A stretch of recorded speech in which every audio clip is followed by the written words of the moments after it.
Find the ratio in which the segment joining the points 1, minus 3 and 4, 5 is divided by the x-axis. Also find the coordinates of this point on the x-axis.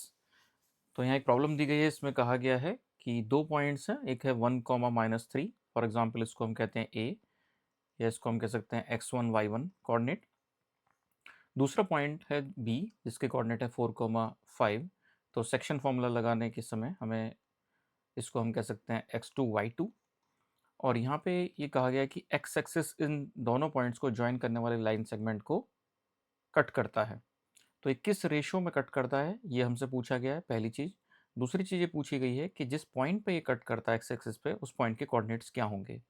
तो ये दो question हम दो part हमसे यहाँ पे पूछे गए हैं। तो सबसे पहले सेक्शन फॉर्मूला यहाँ पे यूज़ होगा इस प्रॉब्लम को सॉल्व करने के लिए।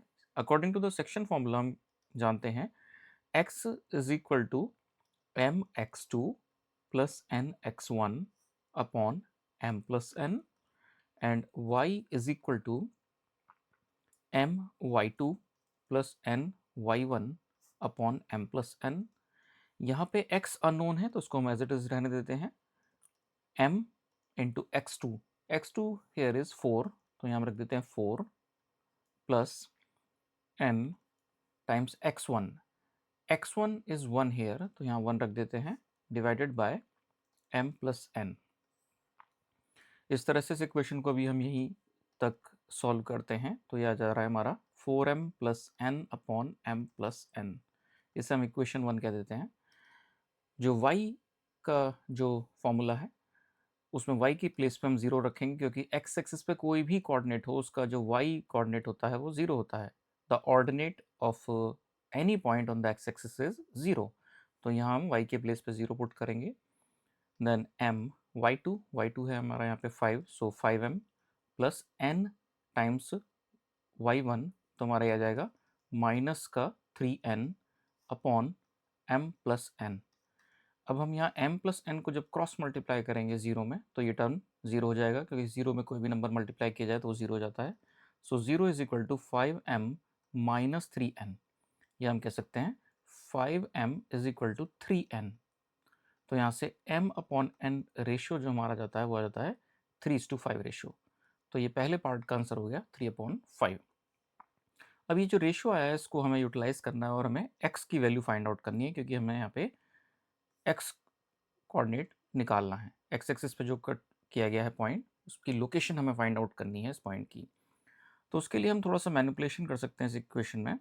जैसे हम देख रहे हैं 4m plus N upon M plus N है, तो अगर हम न्यूमरेटर को n से डिवाइड कर दें और साथ के साथ डिनोमिनेटर को n से डिवाइड कर दें, तो न्यूमरेटर हमारा बन जाएगा, it comes out to be, इसे नेक्स्ट स्लाइड पे लिख लेते हैं हम।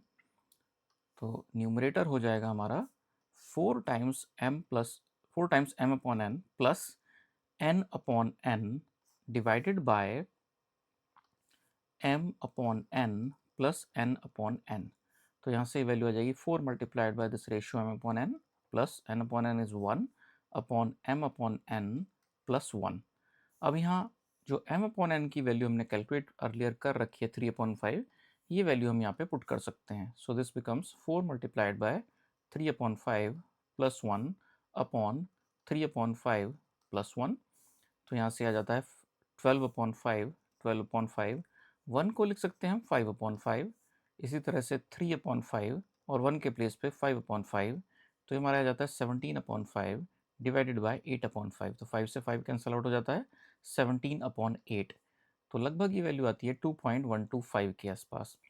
तो हम कह सकते हैं कि जो कोऑर्डिनेट है इस पॉइंट का, जो कि एक्स एक्सिस पे ये लाइन कट कर रही है, ये लाइन सेगमेंट कट कर रहा है, ए बी लाइन सेगमेंट, या हम कहें एक्स एक्सिस जो m और n रेशो में बांट रहा है, तो जिस पॉइंट पे क्रॉसिंग हो रही है, इंटरसेक्शन हो रहा है, तो उस पॉइंट के कोऑर्डिनेट्स होंगे 2.125, 0। फॉर एग्जांपल इस पॉइंट को हम कोई नाम दे देते हैं, for example this point is c, तो इस c पॉइंट के कोऑर्डिनेट हमारे जाते हैं 2.125, 0। तो इस तरह से हमारा ये आंसर आता है।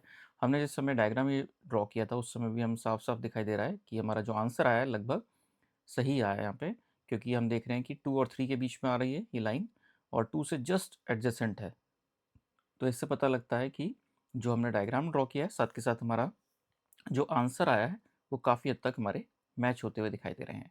तो इस तरह से हमारे दोनों पार्ट्स के आंसर आ जाते हैं। पहले पार्ट का आंसर आता है m/n इक्वल टू 3/5, या इसको हम 0.6 भी कह सकते हैं, और दूसरे पार्ट का हमारा आंसर आ जाता है 2.125, 0. So this is the answer. So hope you understand the explanation. Thank you.